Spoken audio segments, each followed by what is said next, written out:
En fait, c'est parti, comme souvent, la galerie Kesa qui m'a présenté un passionné d'art contemporain qui était Olivier Schwartz et qui était un des directeurs de recherche à l'Institut Pasteur, qui s'occupe de recherche sur les virus et tout ça. Et lui avait cette idée de toujours de réunir sa passion et son travail. Il pensait, et son idée m'a beaucoup intéressé, il pensait que les recherches scientifiques, les recherches qui dirigeaient, les recherches que les laboratoires de l'Institut Pasteur font et réussissent souvent, sont très liées aux recherches des artistes.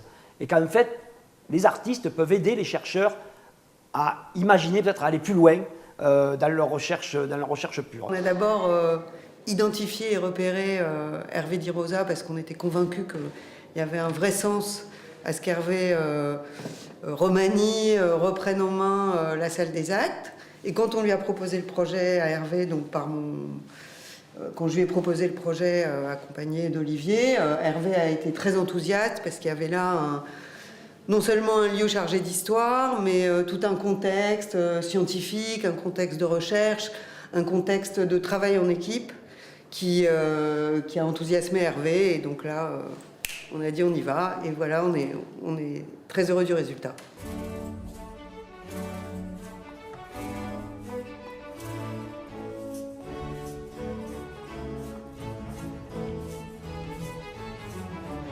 La première fois que j'ai visité l'Institut Pasteur, le bâtiment qui est aujourd'hui un musée, c'est-à-dire l'Institut Pasteur historique, que Pasteur a construit en très peu de temps, en réunissant des fonds avec une rapidité extraordinaire, a été quand même un choc. Cette salle des actes, qui est le décor des peintures que je fais depuis quelques années, fin 19e disruptif, avec tous ces livres, ces objets, ces cartes postales, les céramiques souvenirs, surtout les assiettes souvenirs. Il faut se rappeler que tout date de la fin 19e siècle et que c'est l'avènement de la production en masse d'objets de souvenirs, et en particulier d'objets sur les grands hommes. Et Pasteur étant une des grandes personnalités de l'époque, comme Napoléon aussi, il y en a autant sur Napoléon, les assiettes et les céramiques étaient quelque chose très... Il y avait beaucoup, dirions-nous. La fabrication était assez intense. Et donc, on a une très belle collection.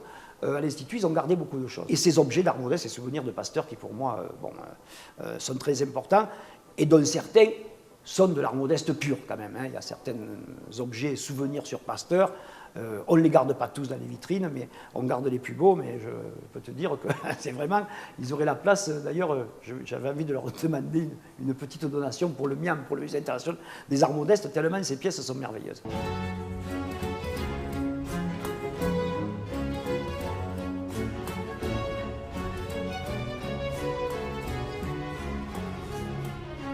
La chance aussi, c'était que les objets les plus importants qu'on trouvait dans ces bibliothèques étaient de la céramique et de la vaisselle, avec des représentations de Pasteur, de ses découvertes, etc. Une chance parce que depuis 4 ans, j'habite Lisbonne, j'en suis à ma 19e étape du Tour du Monde, et j'apprends et je fais de la céramique dans cette fabrique historique qui est à la Viuvalamego, qui date de 1849, donc on est à peu près dans le fin 19e, dans les mêmes époques que Pasteur, donc, avec des techniques qui n'ont pas changé, avec une unique technique de pigments de céramique et sur une base toujours la même. C'est pas de la porcelaine, c'est parfait, parce qu'il y a beaucoup de techniques de céramique comme ça. Et ces céramiques, justement, ne devaient pas être décoratives, ne devaient pas être des pastiches non plus.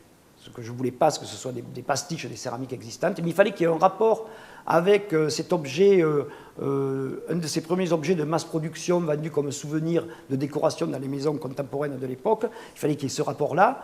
Donc c'est pour ça que j'ai gardé souvent la couleur bleue originelle, qui est un peu la couleur de base de la céramique. J'ai gardé aussi des formes que j'ai trouvées d'ailleurs à la fabrique La Viuvalamego. Donc c'est des formes d'assiettes et d'urnes qui datent du 19e siècle. C'est les mêmes supports, je ne les ai pas changés. Et j'ai essayé comme ça de retracer un peu l'histoire, les gens, jusqu'à nous.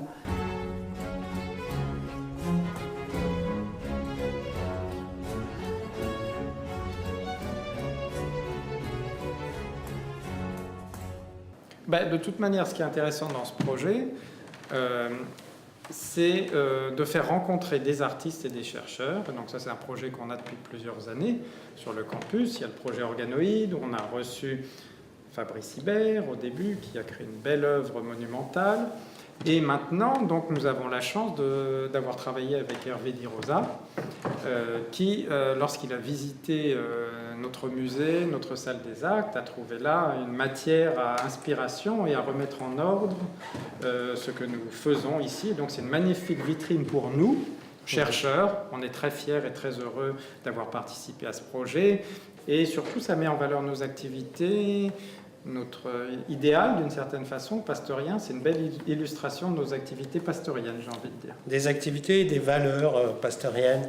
Parce qu'en fait, ce qui est remarquable dans cette installation, c'est qu'on va de Louis Pasteur à Françoise Barré-Sinoussi, sans oublier la recherche contemporaine. Et donc, on balaie à travers ces 26 vitrines par les thèmes qui ont été choisis et qui ont été choisis par Hervé Di Rosa.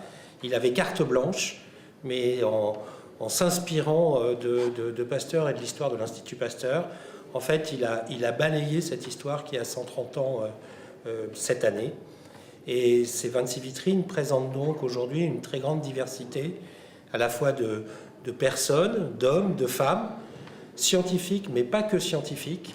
Il y a aussi des donateurs qui sont représentés, et puis aussi des souvenirs, des outils, des méthodes, des photos qui illustrent cette histoire, encore une fois, depuis son origine, il y a 130 ans, jusqu'à aujourd'hui, et peut-être demain, puisque chercher aujourd'hui, c'est aussi les avancées médicales de demain.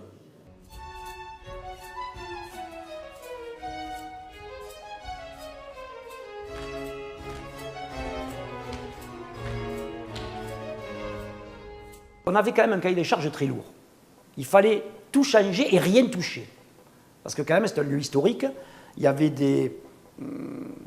certains objets qu'il était difficile de déplacer, comme dans un musée d'ailleurs, on n'a pas le droit de faire des trous dans les murs. Enfin, il y avait quand même des grosses contraintes. Et en même temps, il y avait quand même une volonté de la directrice du musée, de la direction de l'Institut Pasteur, de vraiment nous aider, de mettre à disposition et de faire leur possible. En fait, ce qu'on a fait, on a déplacé, réarrangé, on a fait les fonds, puisque j'ai créé toute une série de dessins que nous avons imprimés en numérique comme du papier peint ou des fonds. Et puis, à travers 40 céramiques, urnes et assiettes, j'ai essayé de parler de tout ce qui s'était passé là. Alors, bien sûr, il y a la partie historique avec les prix Nobel ou les grands scientifiques comme Yersin, parce qu'il y en a qui n'ont pas eu le prix Nobel, qui sont quand même des gens qui ont marqué par leur découverte et leur action. Bien sûr, autour de Pasteur, autour de même Madame Boussicot, qui a son portrait, puisque ça a été la femme du financier principal de l'Institut Pasteur au tout début. Et tout ce monde fascinant des recherches plus contemporaines sur les virus, sur le sida, sur l'ADN, sur les génomes, qui sont autant d'images qui me passionnent. Et c'est une passion aussi. C'est vrai aussi que ma passion pour la chirurgie, la biologie, tout ce qui est organique, qu'on retrouve dans mon travail depuis très longtemps, et qui, alors, je raconte toujours que ça vient parce que j'ai toujours été très bon en sciences naturelles, on appelait ça sciences naturelles à l'époque, pas SVT, et bien sûr, je me régalais de faire les découpes de cellules, tous les dessins de coupes de fleurs avec les pollens, les pistils, etc. Et ces dessins scientifiques m'ont beaucoup influencé toujours et intéressé.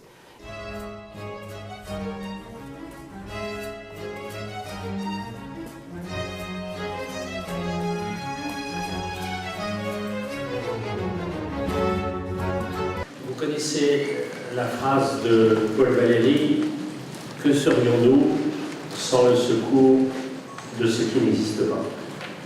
C'est la plus belle définition de l'apport de l'imaginaire. Mais on aurait très bien pu prêter à Pasteur une autre phrase complémentaire, « Que serions-nous sans la connaissance de ce qui existe ?» Et ce qu'on a ici, réuni, c'est les deux. C'est l'imaginaire et c'est la connaissance du réel.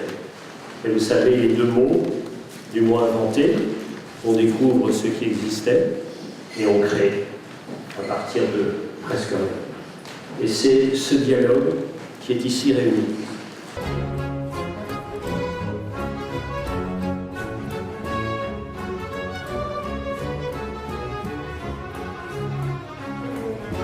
c'est vrai qu'on est un artiste, on pense que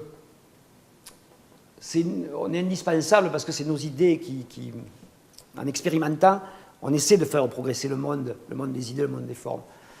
Mais quand on est témoin de la recherche scientifique, où il y a des types et des femmes qui pendant des mois et des années travaillent sur des petits moucherons comme ça, qui mettent dans des tubes et c'est pour arriver à des médicaments, à des vaccins quand même qui changent toute notre vie, on se sent un peu petit. C'est pour ça que je pense que Salle des Actes, on l'a rechargé d'énergie tout en restant modeste, je pense. Tout en restant... on est un support, comme je le disais à Olivier Schwartz. Il n'y a pas de compétition entre la recherche artistique et la recherche scientifique. Une peut supporter l'autre, mais si l'artiste est malade et qu'il n'a pas de vaccin, il meurt.